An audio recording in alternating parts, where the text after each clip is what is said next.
নমস্কার, আমি জ্যোতিষী পার্থ সান্যাল। আমার চেম্বার রানাঘাট পাইকপাড়া। আপনারা যদি কেউ হস্তবিচার এবং জন্মকুণ্ডলী বিচার করতে ইচ্ছুক হন, আমার মোবাইল নাম্বারে ফোন করবেন। আজকে আপনাদের আমি বলব সিংহ রাশি 2026 সম্বন্ধে। দেবগুরু বৃহস্পতি আপনাদের রাশি বা লগ্নের একাদশে অবস্থান করবেন। 1 জানুয়ারি 2026 থেকে 2রা জুন 2026 পর্যন্ত দেবগুরু বৃহস্পতি পুনর্বসু নক্ষত্রকে নিয়ে অবস্থান করবেন। এই নক্ষত্রের মালিক দেবগুরু নিজে। আপনাদের প্রাপ্তিযোগ হবার সম্ভাবনাটা অনেকটাই বেশি। আপনাদের আয় রোজগারের দিকে শুভ দেখা যাচ্ছে। আপনারা যদি কোনো ব্যবসায় অর্থ ইনভেস্ট করতে চান তাহলে কিন্তু শুভ ফল পাবেন। দেবগুরু বৃহস্পতি সিংহ রাশি এবং লগ্নের পঞ্চমপতি বা অষ্টমপতি। সে কিন্তু একাদশে বসে আছেন, শুভ ফল দেবে। আপনারা যারা পড়াশোনা বা শিক্ষার মধ্যে আছেন তারা কিন্তু শুভ ফল পাবে।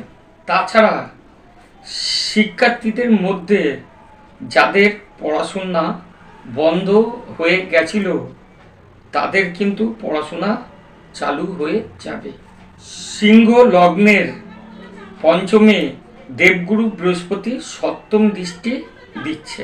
আপনাদের কর্মপ্রাপ্তি কিন্তু হবে। যাদের মানসিক কষ্ট ছিল, অর্থ কষ্ট ছিল বা শারীরিক কষ্ট ছিল তারা কিন্তু রক্ষা পাবেন।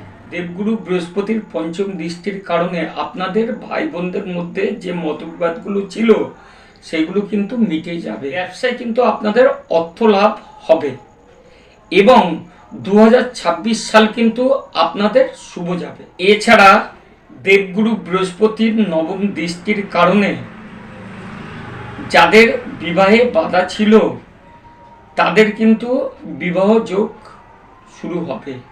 দেবগুরু বৃহস্পতির নবম দৃষ্টির কারণে 1 জানুয়ারি থেকে 5 ডিসেম্বর 2026 পর্যন্ত রাহুদেব লগ্নের সপ্তমভাবে কিন্তু অবস্থান করবেন।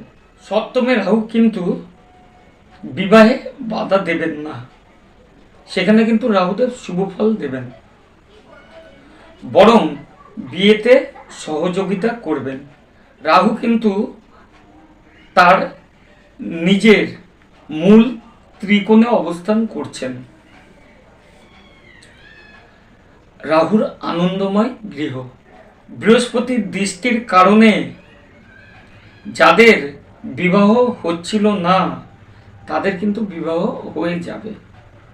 বিবাহের পর কিন্তু সিংহ রাশির জাতক এবং জাতিকাদের ভাগ্য উন্নতি হবে এবং শ্বশুরালয় এবং নিজের মা বাবা এদেরকে তখন সাপোর্ট করবে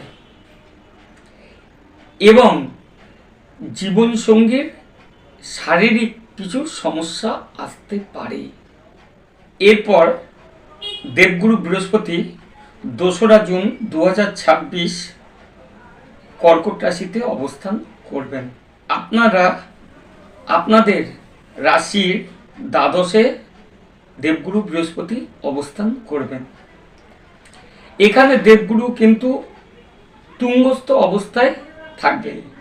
তুঙ্গস্থ থেকে বৃহস্পতি পুনর্বসু নক্ষত্রকে নিয়ে পরিভ্রমণ করবে।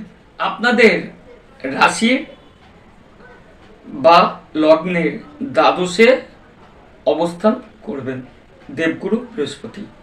আপনাদের দুঃখের যে সময়টা বা চোখের অশ্রুজল যখন ঝরাচ্ছিলেন সেখান থেকে কিন্তু দেবগুরু কিন্তু আপনাদের রক্ষা করবে। আপনারা যদি কোনো আইনি সমস্যায় পড়েন তাহলে বিপদ থেকে রক্ষা পাবেন। আপনাদের অর্থদণ্ড এবং ক্ষয়ক্ষতি হতে পারে, সেখান থেকে কিন্তু দেবগুরু বৃহস্পতি আপনাদের বাঁচাবে এবং রক্ষা করবে। দাম্পত্যের জীবনে কিছু সমস্যা আসতে পারে, সেখান থেকেও কিন্তু আপনারা রক্ষা পাবেন।